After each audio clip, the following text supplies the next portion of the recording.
بسم الله الرحمن الرحيم الحمد لله رب العالمين والصلاة والسلام على سيدنا ونبينا محمد وعلى آله وصحبه وسلم.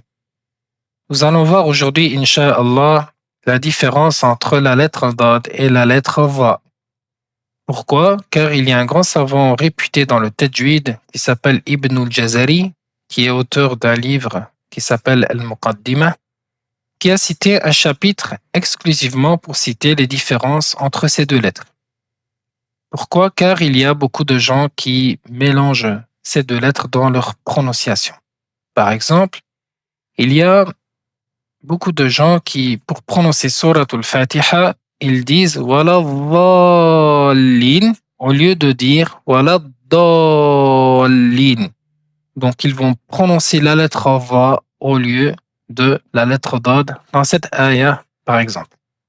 Et donc, ceci est problématique car il n'y a aucune récitation parvenue de notre prophète Mohammed sallallahu alayhi wa sallam qui permet cela.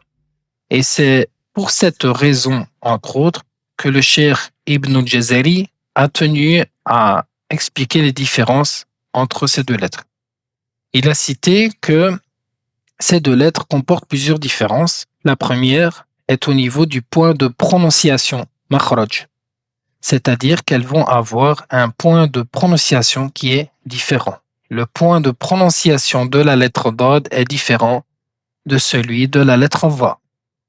Deuxième des différences, c'est au niveau des caractéristiques, sifat, c'est-à-dire que la lettre Dad et la lettre Va n'ont pas les mêmes caractéristiques.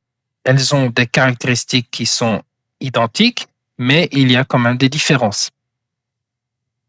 Troisième des différences, c'est dans la signification du mot dans laquelle elle se trouve. C'est-à-dire que si on va prononcer un mot avec la lettre Dad au lieu de la lettre Va ou inversement, cela va changer la signification du mot ou alors cela va annuler le sens du mot, c'est-à-dire que cela ne voudra plus rien dire.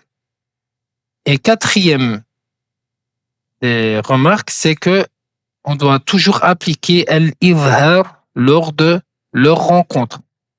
C'est-à-dire qu'on ne pourra pas appliquer al-idgham lorsqu'elles vont se rencontrer. C'est-à-dire si on a la lettre Dad suivie de la lettre Va ou inversement, dans tous les cas, on devra appliquer al-izhar, c'est-à-dire qu'on devra prononcer chacune des deux lettres. On ne pourra pas accomplir un idgham. Et nous allons voir cela plus en détail, Inch'Allah. La première des différences qu'a cité le cheikh Ibn al-Jazari est au niveau du point de prononciation, makhraj. C'est-à-dire que le point de prononciation de la lettre Dad est différent de celui de la lettre Va. Le point de prononciation de la lettre Dad est le côté de la langue en contact entre les molaires supérieurs et inférieurs.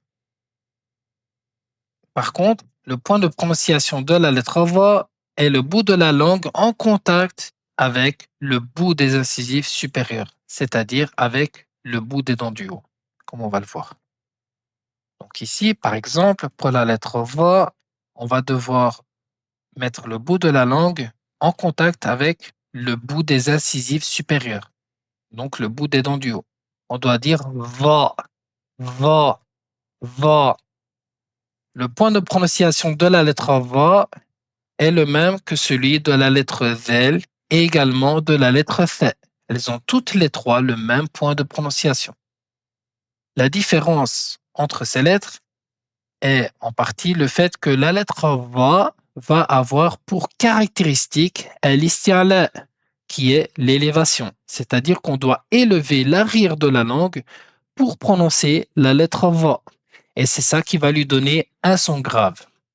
Par contre, le point de prononciation de la lettre Dad est le côté de la langue en contact avec les molaires. Donc ici, on ne parle pas du fait de mettre le bout de la langue en contact avec le bout des incisives supérieures, donc les dents du haut. Donc c'est totalement différent. Deuxième des différences, c'est au niveau de leurs caractéristiques. Donc il y a une différence au niveau des caractéristiques entre ces deux lettres. La lettre Dad va avoir pour caractéristique al-jahr, al-rikhawa, al-isti'la, al-itbaq, al-ismat et al-istitala. La lettre Va a pour caractéristique al-jahr, al-rikhawa, al-isti'la, al-itbaq et al-ismat. Donc la lettre Va a les mêmes caractéristiques que la lettre Dad, hormis un seul. La lettre Dad a pour caractéristique al-istitala, le prolongement, qui est spécifique à cette lettre uniquement. Il n'est donc pas permis de mélanger entre ces deux lettres. Donc ici, je vous invite, Inch'Allah Ta'ala, à voir le cours sur les caractéristiques des lettres, donc qui est un cours détaillé sur cela que je vais, Inch'Allah, publier dans les prochaines semaines.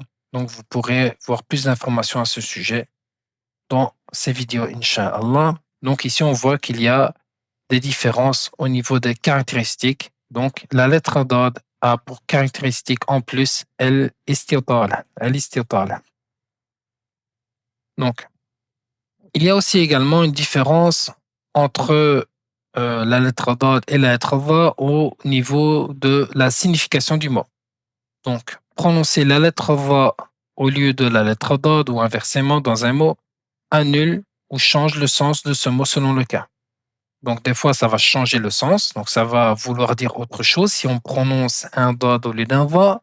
Ou des fois, ça va annuler le sens, c'est-à-dire que cela ne veut plus rien dire.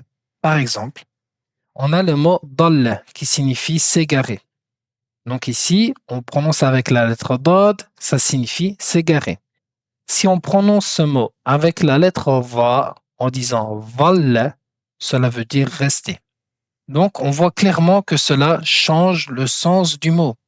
Donc c'est pour cela qu'on ne peut pas mélanger. On ne peut pas prononcer un dad au lieu d'un va ou d'un va au lieu d'un dad.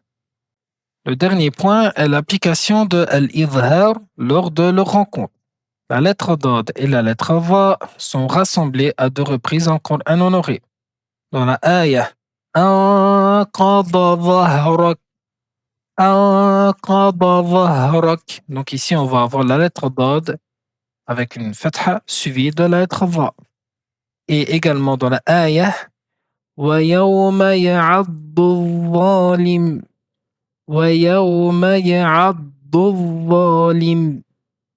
Il est un devoir d'appliquer al-idhar dans ces deux cas selon l'ensemble des récitations rapportées de notre prophète sallallahu alayhi wa sallam. On n'applique donc pas al-idram dans ces deux cas. Donc ça veut dire quoi? Par exemple, pour la ayah anqadha dhahrak, on ne peut pas dire anqadha dhahrak. Anqadha dhahrak. Donc ceci est une faute.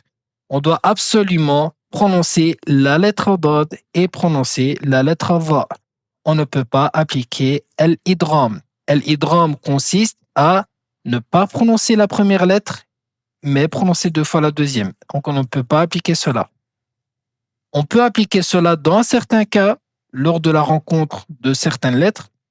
Donc je vous invite à revoir le cours concernant le chapitre des idram qui se trouve dans la playlist Les bases du tajwid. Donc vous pouvez retrouver tout cela.